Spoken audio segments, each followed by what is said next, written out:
With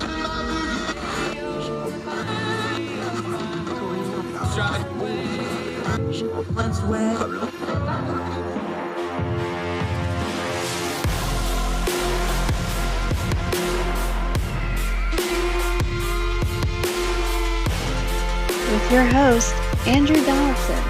This is Heard Tell. Welcome back to Heard Tell, folks. I'm Andrew Donaldson. Glad you're with us. We appreciate you giving us the most precious thing you have, your time.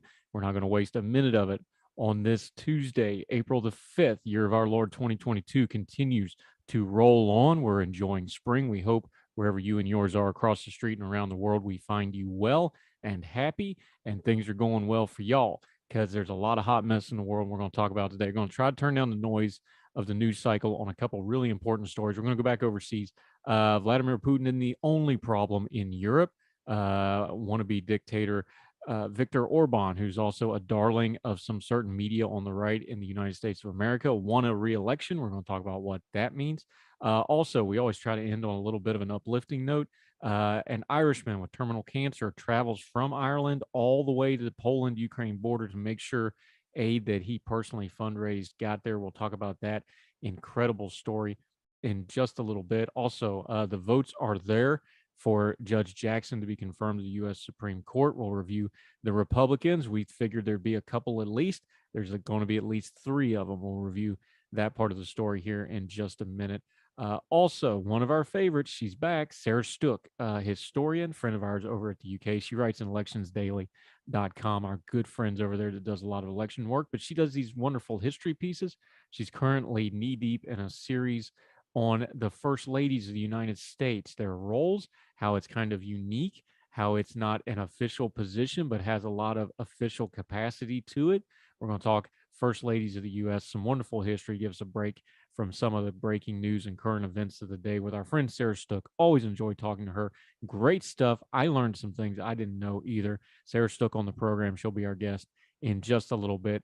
But first, the pressing matter of our day, Russia's illegal war of aggression against Ukraine, Vladimir Putin leveling cities, murdering civilians, killing people for his own bloodlust and glory. The President of the United States, Joe Biden, we're going to read from the Washington Post, but you can find this all over the place.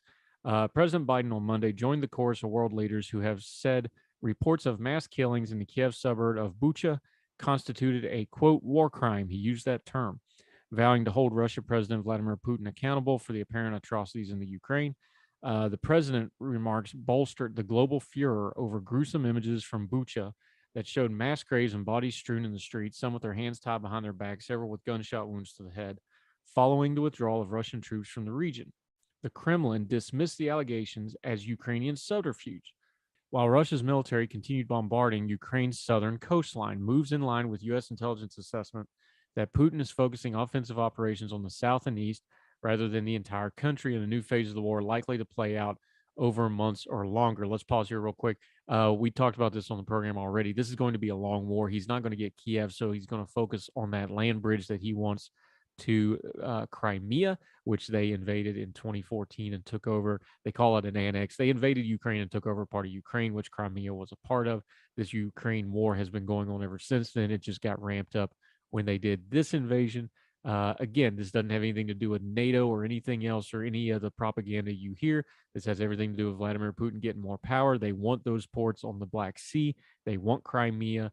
And now he wants a land bridge because he can't have Kiev and have the whole country. He's going to slice off the chunk that he absolutely has to have. Back to the Washington Post.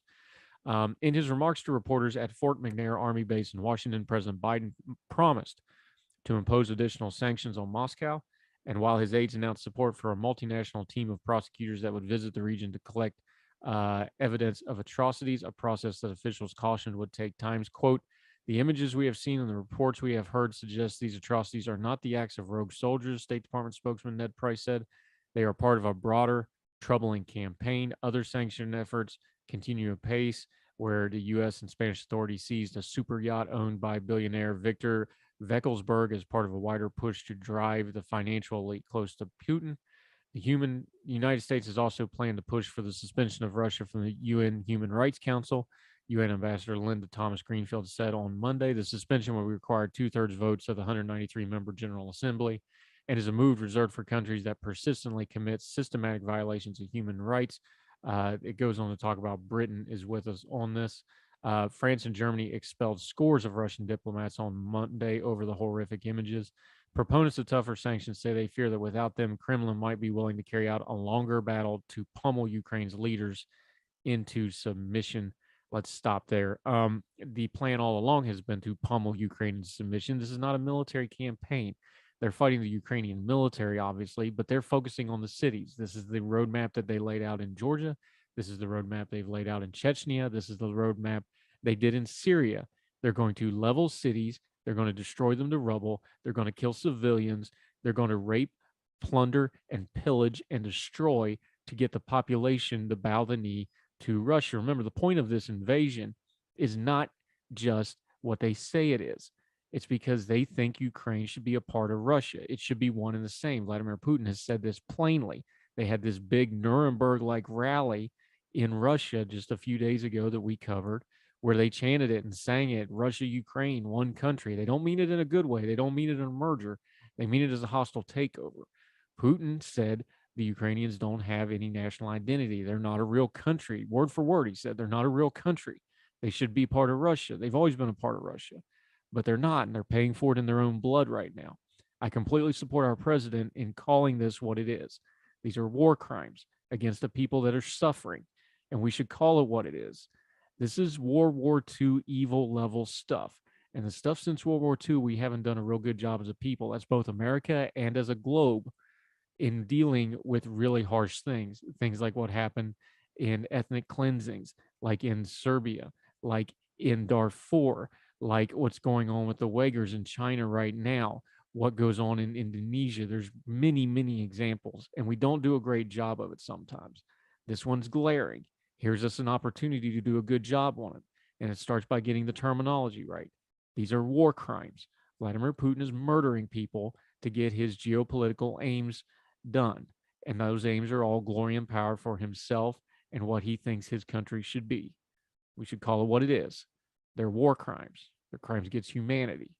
They are evil as anything we've ever seen throughout human history, and we should say so plainly, loudly, and with great repetition, so that history records that we knew what it was when it happened, and that there was people that stood up and said what it was when it happened, or else that history will judge us very, very harshly.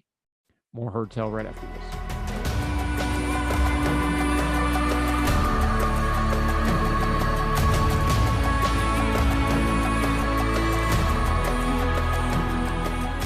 Welcome back to Heard Tell. I'm Andrew Donaldson. Let's go back overseas. It's not just Putin that's a problem in Europe. Viktor Orban, we've covered him on the program before.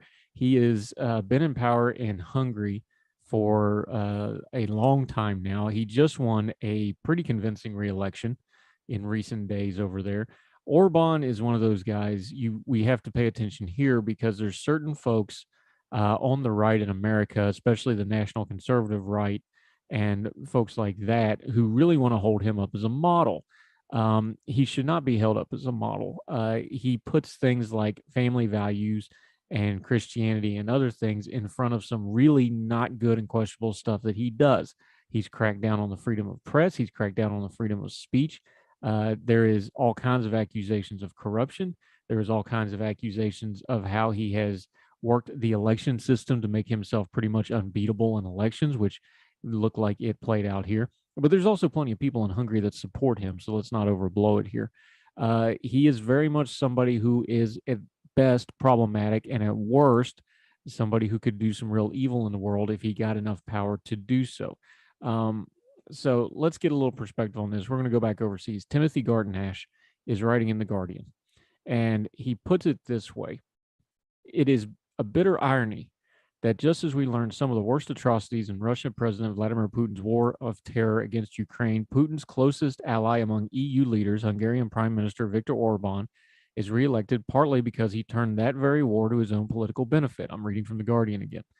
As well as exploiting all the advantages he has already built into a heavily rigged political system, such as gerrymandered constituencies and overwhelming media dominance, Orban won by telling Hungarians that he would keep them out of this war and that their heating bills would stay low due to his sweet gas deals with Putin.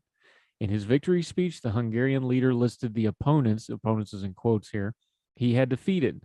Listen to this list very carefully. They included the international media, Brussels bureaucrats, and the Ukrainian president, Vladimir Zelensky, who has criticized him fiercely for his opposition to the weapons supplies and further sanctions that Ukraine desperately needs. So he tells us exactly who his enemies are, and friend Putin has hastened to congratulate him on his famous victory. If the Hungarian six-party opposition coalition led by the Marquese, I hope I'm pronouncing that right, has won, Hungary would have become a staunch Western ally in the face of Russian aggression, as other Central European countries such as Poland and the Czech Republic are proving to be. Russians go home, some youngsters chanted at the very end of that discontented opposition wake in Budapest, recalling a slogan from the time of the Soviet invasion of Hungary in 1956. Walking back at midnight across the deserted Heroes Square, I recall how in that very place in June of 1989, I had heard a young, seemingly idealistic Orban himself call for the withdrawal of Soviet troops from Hungary. Yet now the aging cynic is flatly refusing to let Western arms supply pass through Hungary in order to help the Ukrainian army send the Russians home. I wonder what he sees when he looks in the mirror. Skipping ahead in the piece, this is the nut of it. But here's the problem, reading from The Guardian, Ashed writing. Faced with the latest evidence of the barbaric behavior of Russian troops in Ukraine, Europe needs to step up its sanctions against Putin. When Orban refused for back-to-back summits of NATO and the EU in Brussels last month, his government sent an email to all Hungarians who had signed up for a COVID vaccine saying that, quote, proposals were put on the agenda against which Hungary's interests had to be protected. His government would never allow weapons supplies to go through Hungary to Ukraine, nor sanctions to be imposed on the 85% of Hungary's gas and 64% of its oil that comes from Russia. In response to the Bucha atrocities, EU leaders such as French President Emmanuel Macron are now calling for more sanctions, including on Russian oil. Self-styled realists may argue Brussels has to stay soft on Hungary in order to keep Orban on board for the common front over Ukraine. Europe should now get tough with both the Russian enemy without and with the Hungarian enemy within. But can it and will it do both at once? Here is another dilemma on this dark, depressing weekend that has presented to a deeply shaken Europe. That's Timothy Garton Ash, historian and political writer and Guardian columnist writing from Hungary. I've got his answer for him. No, they will not. They have very little power over authoritarians. That's how we have the mess with Putin right now in the first place. Again, there are elements on the right in America that want to hold this man up as an example. He is not. He is just as bad as Putin in a lot of ways, although he is more subtle and has killed less people. He is nonetheless just as authoritative. And just because he puts family values and he does culture war stuff on front of it and talks about things like that that tickle your ears doesn't make him any less of a tyrant. I don't have a buzzword that's ever going to make me forget somebody's a tyrant, and Viktor Orban's a tyrant. And anybody that sits on American TV and says we should follow his example is lying to you, because he's still a tyrant, no matter what fancy tickling buzzwords he puts in front of it. More Hertel right after this.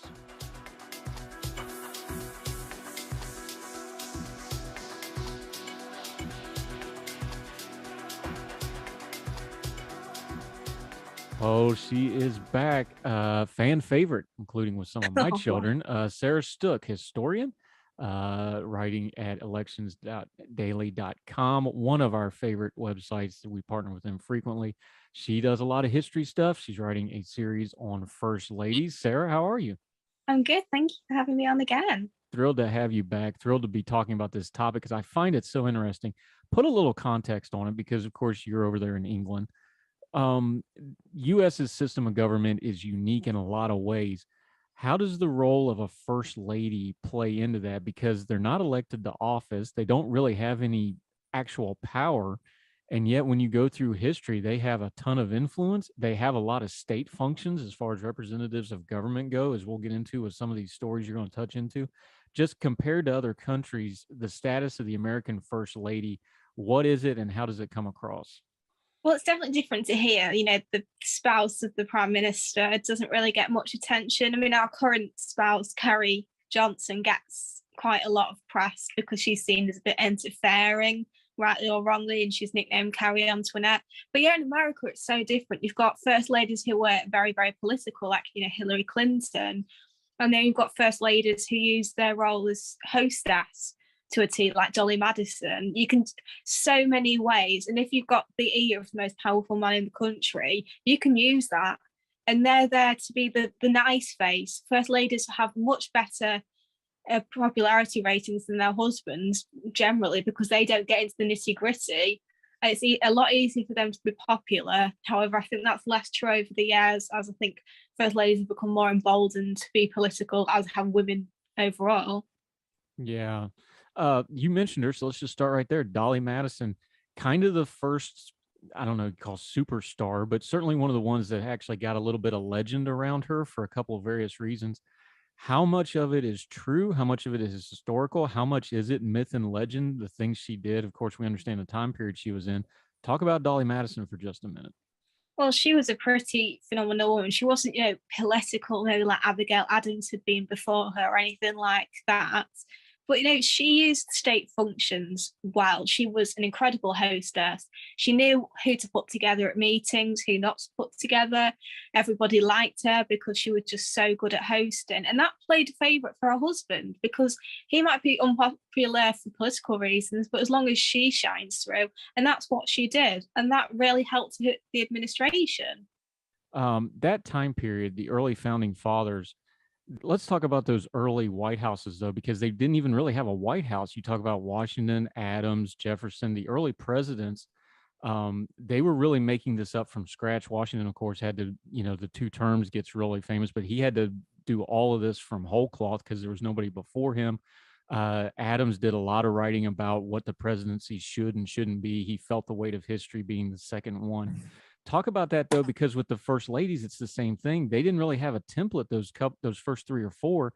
They're making it up as they go. And then when they actually did get a White House, they kind of understood that they were setting a protocol for something, didn't they?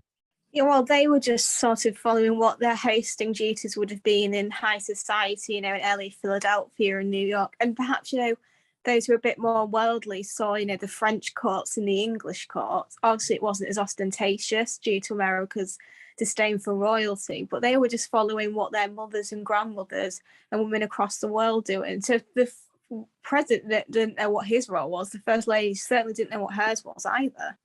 When did it start to change and get more formal? Because you're up through the antebellum time period now. You're getting ready to get into sort of the Gilded Age, industrial age of the country.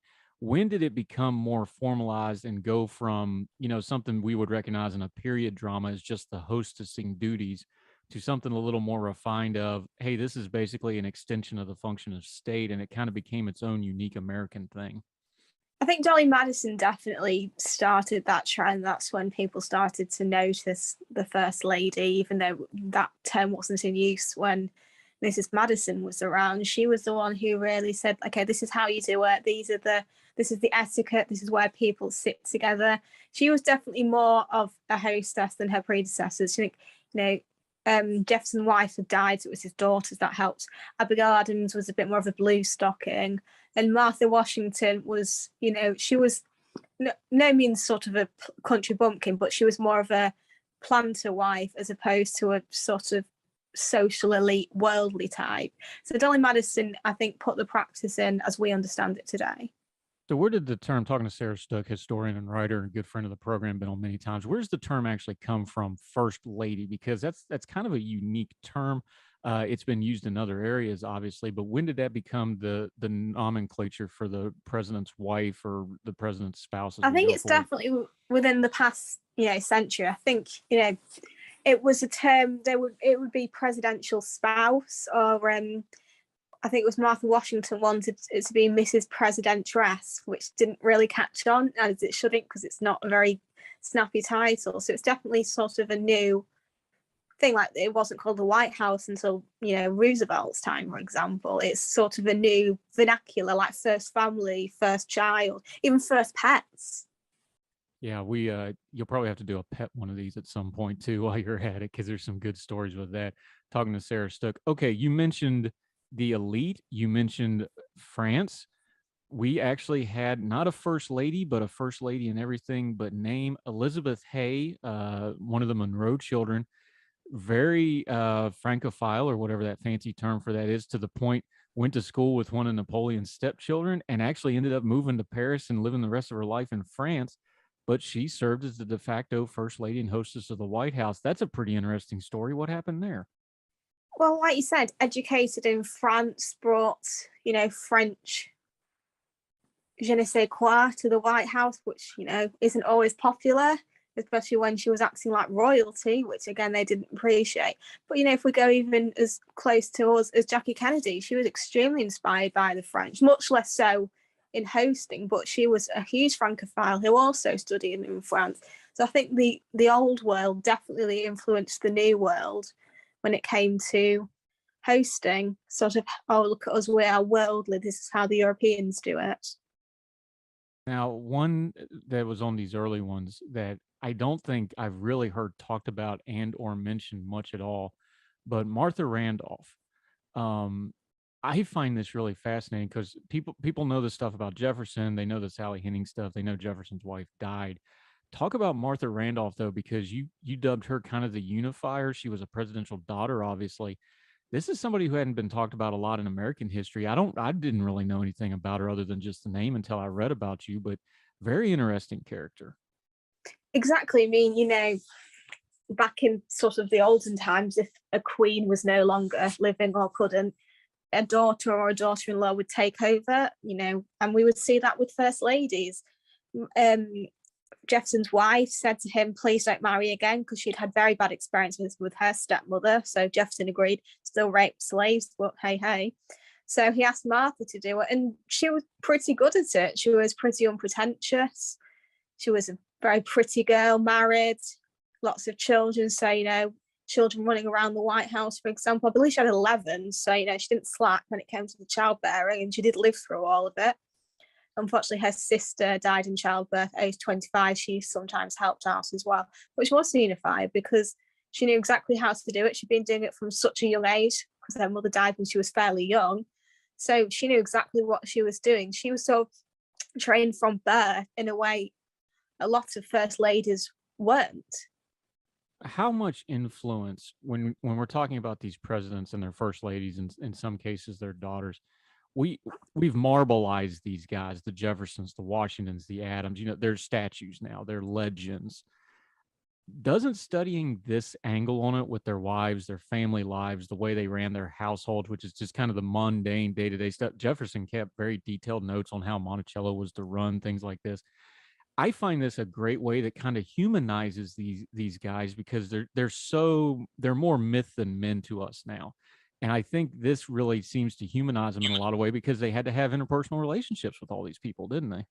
Exactly. I mean, Thomas Jefferson, obviously, we remember him as quite, serious, quite a bit dull. Remember him, badly for the Sally Hemings affair. But, he did love his wife. He didn't actually marry again, which he said he wouldn't, though you can sort of skirt around how he also skirted around that. But yeah, he was a human being. John Adams, was very, a bit of a pompous idiot who very much liked himself and didn't get on with others. Adored his wife, Abigail. In France, he refused to take a mistress like most of the French did, saying, no, I've got Abigail. He listened to her ideas, also didn't always agree with them, because time period, her feminist ideas probably weren't too popular, but he did love and respect her. Yeah, fascinating stuff. Sarah Stook, our good friend from over in the UK, writing in electionsdaily.com. She's got a great series on first ladies. So we're talking a little history today. When we come back, we're going to get into a little letter history. One of the most famous first ladies, for a lot of wrong reasons, Mary Todd Lincoln. Going to get into that. Some other first ladies that you may not have heard of. More with Sarah Stook on Heard Tell right after this.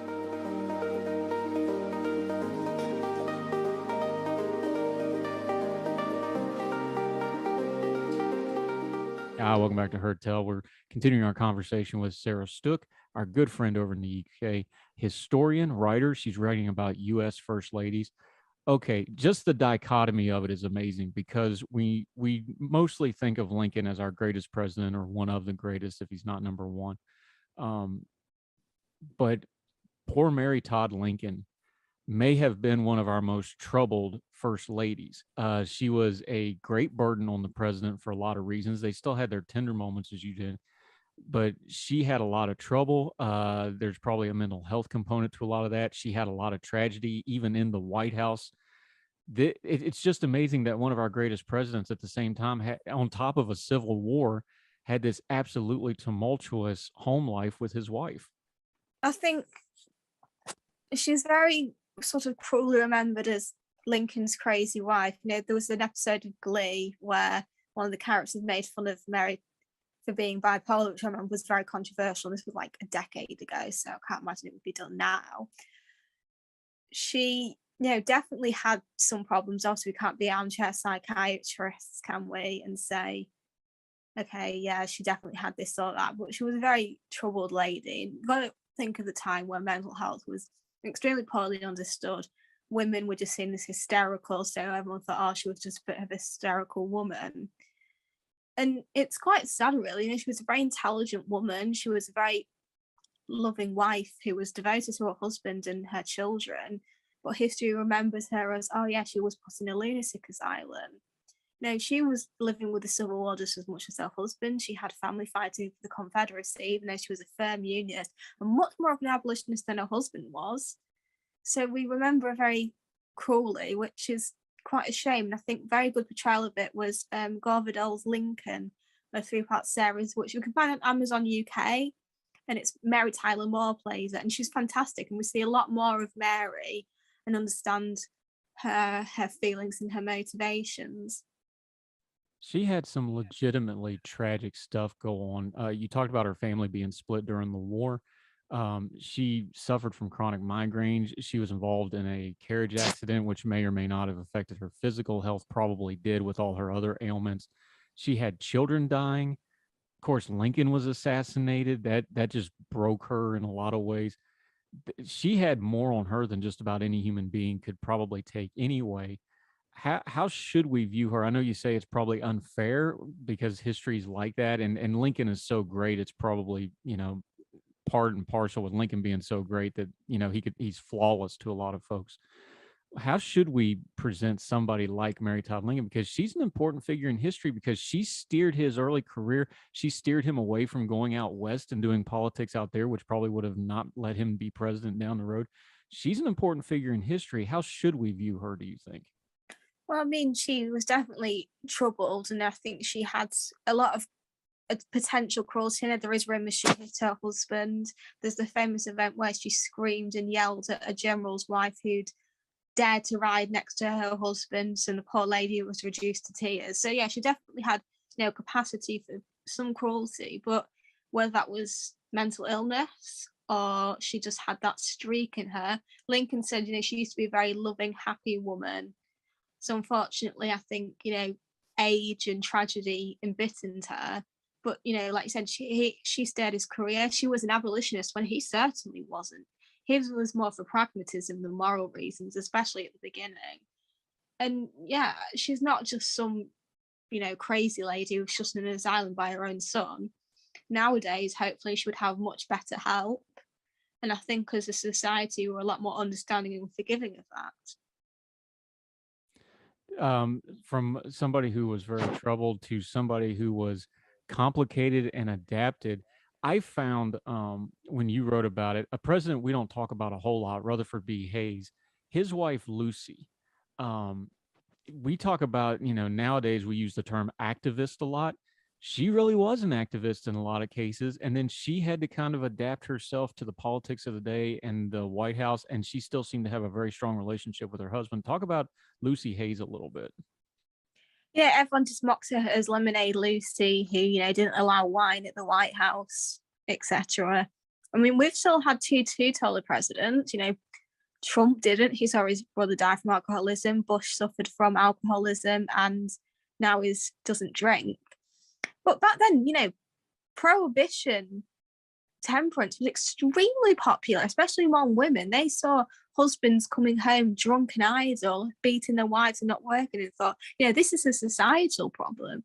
And she was far from the only one. And she was extremely intelligent. First lady to go to college. She was extremely intelligent, so much so that Rutherford B. Hayes was both admired her and was a bit scared of her for being so intelligent. She probably would have got supported women's suffrage if she'd lived longer or been in a different time period. She wasn't absolutely perfect on race, but she definitely was very strongly abolitionist and spoke out for civil rights. She was a pretty remarkable lady who's just gone down to, oh, she didn't like to drink. And she's the forebearer. Before her, first ladies were maybe very intelligent, but they weren't, highly educated, as it wasn't expecting women to. But look, several of our most recent first ladies have either got law degrees, PhD, or graduates. Yeah, amazing, isn't it? Talking to Sarah Stook, a little bit of history. Okay, here's one that I love and I've actually studied a little bit. Julia Grant. Grant, of course, speaking of drinking problems, Grant had himself one. Lincoln famously told when the generals tried to get Grant fired, he famously quipped that, "We'll find out whatever brand he's drinking, and I'll give him more and give it to all the other generals because he fights." But when you look at history, the only time Grant drank was when his wife wasn't around.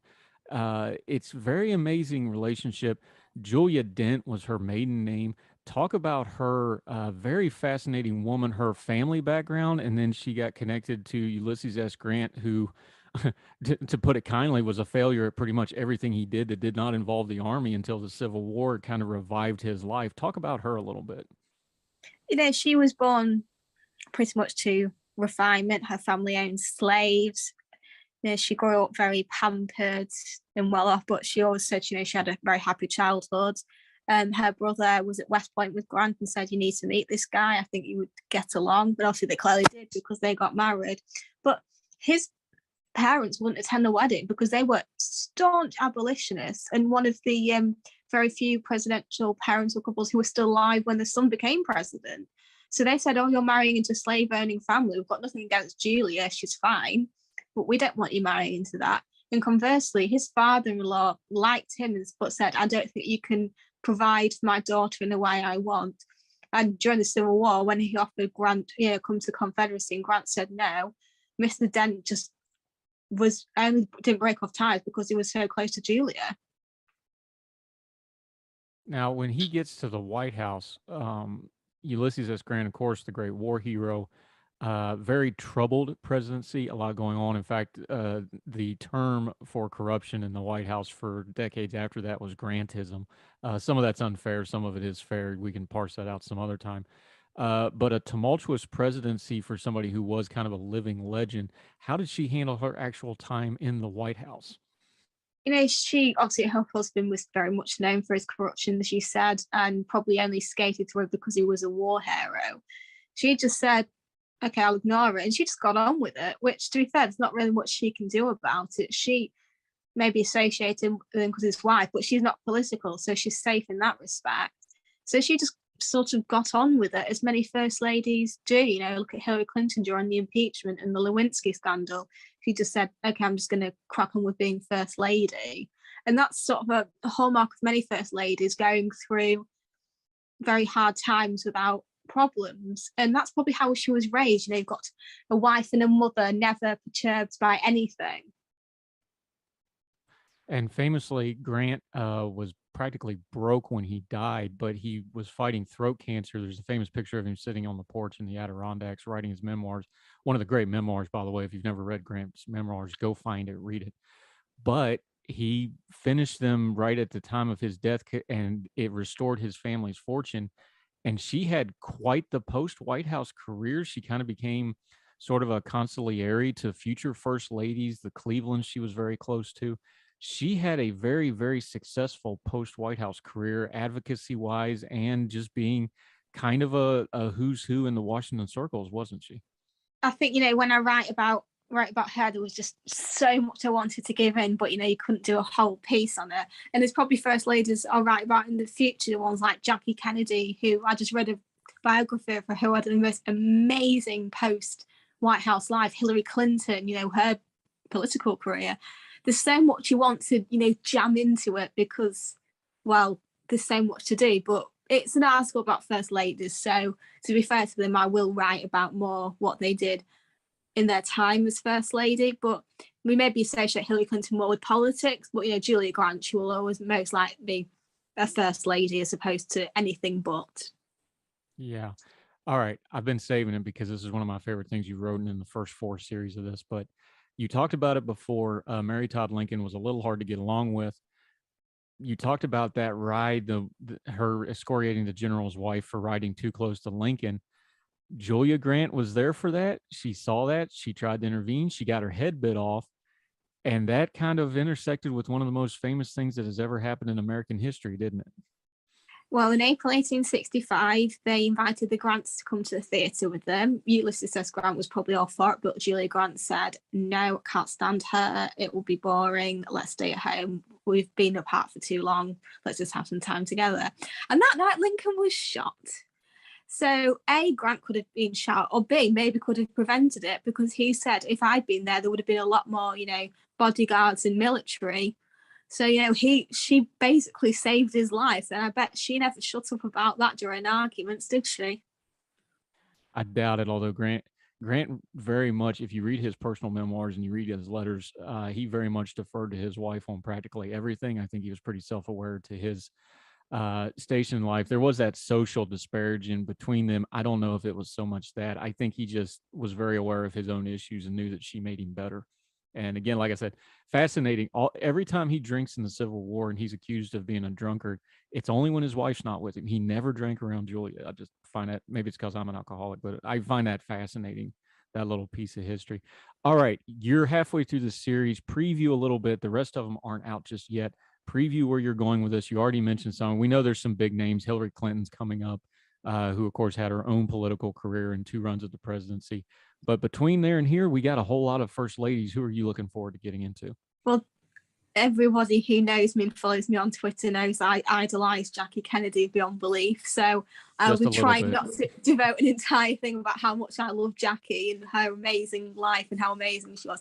Eleanor Roosevelt, who I absolutely adore, the most trailblazer, did so much for women in civil rights. So I just find the most incredible woman who I think should have been president over her husband. But yeah, we've got some other ones. Edith Wilson, Ellen Wilson. There's so many. Well, yeah, I think particularly the newer ones, we've had such an amazing variety of women. Michelle Obama versus Melania Trump, 2 very different ladies, but both deserving of writing. Yeah. What are you going to do with Edith Wilson, our first female president? Or are you even going to get into that? Well, I'm going to have to get into that because, like you said, she was called the first female president for a reason. She kind of floated protocol. It should have gone to his vice president, but pretty amazing that she did that and flew under the radar, because there's no way in heck society was going to be okay with a woman basically running things, especially when women were just getting the vote. So she's definitely going to be a fascinating one. And I urge people, if you've got a particular first lady you've read about who find interesting, definitely read more about her. Yeah, because for those of you that don't know what we're talking about, Wilson suffered a stroke. She became the gatekeeper to the president and basically ran the government for something like 14 months. And nobody seemed to stop it, which is just fascinating. I can't wait to read your writing about it. Sarah Stook, you do great work. We love having these little history interludes on the program. Let folks know where they can find you. Of course, this series is on electionsdaily.com. Let them know where your social media is and the schedule for the new pieces coming out. And we're going to have you back on in a week or 2 to recap all of it as well. So let folks know where they can follow you. Well, it's Sarah_Stook on Twitter. I also write for a UK publication called The Mallard. I am writing a piece on royal mistresses, most famous mistresses. So that will be quite fun. And I've written a few sort of alternate history and various things on UK politics on there. Elections Daily, I will be keeping up writing with first ladies, starting with Lucretia Garfield this week and coming on to about early 20th century. So yeah, follow my things. Yeah, Garfield's a fascinating president too. Nobody ever talks about him, but he's a really interesting dude. All right, go ahead. I was going to say, I think it would have been very great if he'd lived. Yeah, it's just a fascinating story. All right, you brought it up, so I got to ask you though. Royal mistresses, we're kind of getting down to it with the Queen, God bless her, but time's undefeated. Camilla, she went from mistress to being basically, it looks like she's going to be pretty well legitimized when this thing goes to Charles. How does that land? Well, she's going to be princess consort. She will have the right to be queen consort, but she knows people don't like her over the Diana thing, so she will be princess consort. But I think she's regained popularity. There's still people who hate her, like my mum. Diana is my middle name for a reason. So, but I like her plenty fine. Yeah. But unfortunately, you've got to understand throughout history, men have just been a bit man whorish. Is Charles ever going to be popular? Yeah, I think people have softened on him a bit, but it's never going to be sort of William popular. No, I think when the Queen does pass away, whenever that is, hopefully many years from now, I think he'll get some sympathy out of that, and I think that'll put a lot of that to bed. But well, of course, that depends on how he conducts himself. But he's pretty old in his game now. He should be able to at least not punt it, I hope. Sarah Stook, we'll have to talk about royal stuff some other time. Great stuff on history. We love having you on. We'll have you back on in a couple of weeks to talk about the rest of the series when it comes out. And you're always welcome, my friend. Thanks for the time. Thank you for having me. You're the best. Appreciate it.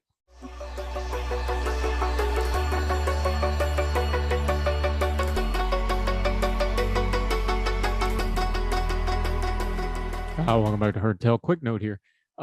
Something that we've been watching and monitoring a bit. Ketanji Brown Jackson, the Supreme Court nominee, we've covered it extensively. We've talked to our friends like Ann Carpenter about her. She now has at least 3 Republican votes. That's more than enough to make sure her nomination goes through. That's pretty much what we predicted. We predicted she would pick up 2 or 3. So far, Susan Collins, Lisa Murkowski of Alaska, and Senator Mitt Romney have come out and said they will vote for her. Assuming the Democrats get all 50 of their Senate votes, that would be a decent margin as these things go. At least won't be tied or less.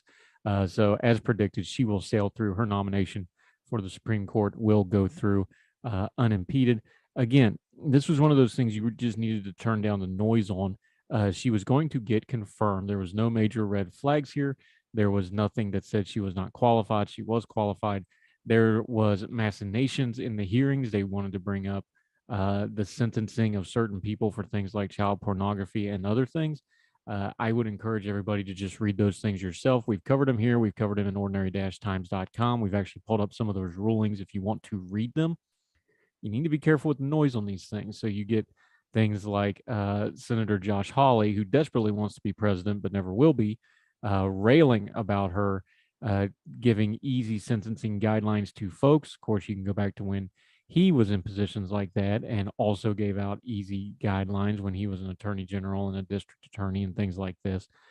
These things go deep. Don't just go after the buzzwords. Don't just go after senators sitting on a dais railing against people who can't really fight back because they're sitting up on the dais, and the person trying to get confirmed is just trying to get through the hearing so they can get on their seat and get on with their lives. These things have become dog and pony shows. Nothing really important happens in them.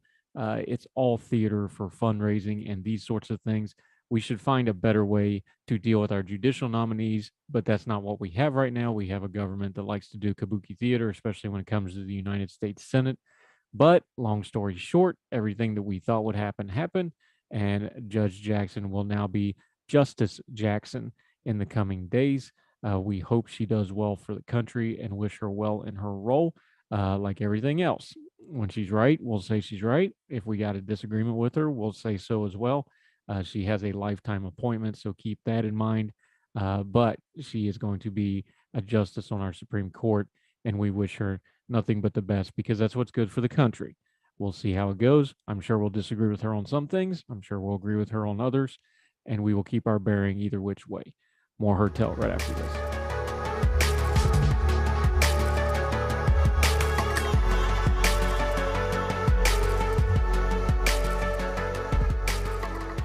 Welcome back to Heard Tell. All right, grab your tissues. You might need them for this one. We always try to lend on an uplifting note or something at least more positive of all the heavy stuff we have to cover. This one is an amazing story. Going to the Independent out of the UK. An Irishman living with terminal cancer has made his way from County Cork in Ireland to Ukrainian border with a truckload of aid. 64-year-old local man Don O'Leary, a well-known figure in Cork City, is suffering from terminal cancer, but that did not stop him from making the 2,500-kilometer journey to Szyniec on the Polish-Ukrainian border to bring urgent aid to those fleeing the war after raising 24,000 euros from the local community. Mr. O'Leary is the director of the Cork Life Center, which educates marginalized young people in the city, and said he never had any doubts about making the journey despite his diagnosis. He said, quote, I can control cancer, but I can't control what I do, where I go, and who I want to be with. When the doctors told him that he had terminal lung cancer in February of 2021, he was initially given 8 to 12 months to live. Despite this, he made it his mission to help the Ukrainian refugees. He revealed, everyone said, are you mad? And the answer to that is probably yes. I'd love to be able to do something that is relevant and important and supports the community. But this kind of thing does all of that. He's clear when he says that Russian President Vladimir Putin is a fascist. Mr. O'Leary made the journey by van on March 22nd with 4 other volunteers. He said, I was comfortable enough because they made me a bed where I could get some sleep along the way and lay down. During the time, he was regularly in contact with the young people in the Cork Life Center he works with. He took questions from them while on the road and tried to communicate what he was witnessing. One question, he says, stood out. Quote, what was the difference between us going to Ukraine and the people coming out of Ukraine? That hit hard. They left their houses behind, he said. They may never get to go back. It strikes you. That is your life. 3 suitcases, women and children. In every war, they come off the worst. An amazing story. This man has terminal cancer. Not letting it stop him from doing the right thing. There's other stories, other people in Ireland that have drove all the way to the Polish border, taking aid straight there. These stories are all over Europe. Of course, here in America, folks are doing fundraising and putting things together. Humanity wins out, and the best of humanity shines in the dark hours like this, especially in a conflict, like what's going on in Ukraine. That'll do it for Heard Tell today. So glad you were with us. We so greatly appreciate you. We always want to make sure we take time and tell you thank you. You're giving us the most precious thing you have. That's your time, and we're never going to treat it lightly. We're always going to work hard to make your time worthwhile here. That's why we try to turn down the noise of the news cycle, bring you knowledgeable guests, bring you folks the things you actually want to hear about, things you want to know about, and try to do our very best to give you a good show. Until we see you next time, we hope you continue to subscribe and share our program. If you're on any of the platforms, podcasting platforms, YouTube channel, the Facebook page with our Big Talker Network's radio partner, make sure you're leaving comments, make sure you're leaving ratings, make sure you share the program. We don't do advertising here other than word of mouth and what we advertise on the show itself. We greatly appreciate it. If you want to reach out and contact us, heardtellshow@gmail.com. You can also find us at heardtellshow on the Twitter. My Twitter handle for the fire and the Twitter handles for all our guests are always on the lower third screen graphics for you. Make sure you're following and supporting them. We got some really amazing guests coming up. People that's going to challenge your thinking, people you probably don't agree with, people that you're going to learn things from, because I have people on that challenge my thinking and that I learn things from that I didn't know. This ain't the Tickle Your Ears show. This is the Grown Folk Talk show, and we're thrilled to bring it to you. So until we see you tomorrow on Heard Tell, wherever you and yours are, across the street or around the world, we hope you are well. We hope you're well fed. Talk to you tomorrow on Heard Tell. All the music on Heard Tell is provided under a Creative Content license from monstercat.com.